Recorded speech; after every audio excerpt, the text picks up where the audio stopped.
I now give the floor to His Excellency Mohammed Ishqar Dar, the Deputy Prime Minister and the Minister of Foreign Affairs of Pakistan.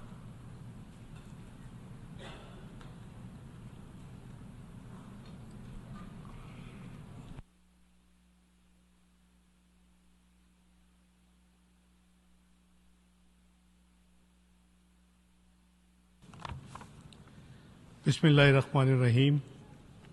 Nahmaduhu wa nusalli ala Rasool al-Kareem. Mr. President, Excellencies, dear colleagues, with just 5 years remaining to 2030, only 35% of the SDGs are on track.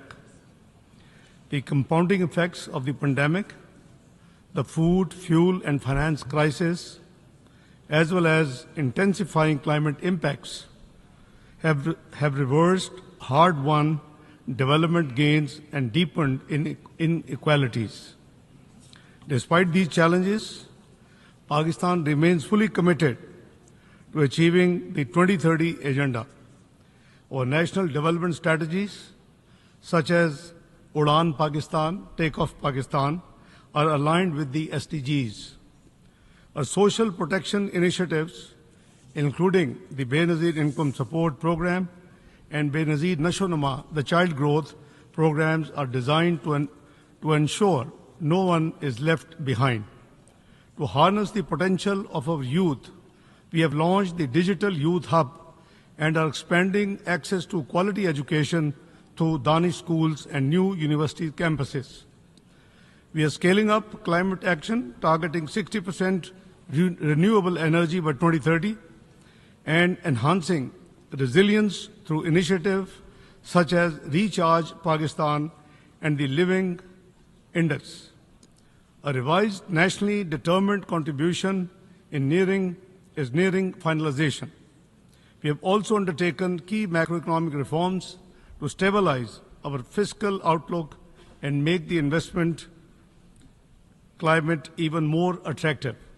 The Special Investment Facilitation Council is channeling direct foreign investment in priority sectors. While national efforts are essential, these cannot succeed in isolation. As the Secretary General has rightly emphasized, deep reform of the international financial architecture is critical for implementation of the SDGs. Developing countries need scaled-up access to concessional and grant-based resources, meaningful debt relief, and scaled-up climate finance in order to bridge the SDGs financing gap. The Compromise de Salvador, adopted at the 4th International Conference of Financing for Development, offers a clear roadmap. Its implementation must begin without delay. As we commemorate the 80th anniversary of the United Nations, the Secretary General's UN80 initiative offers an opportunity for a climate and critical rethink to strengthen the three pillars of the United Nations and renew our commitment towards timely achievement of SDGs. I thank you all. I thank the Deputy Prime Minister and Minister of Foreign Affairs.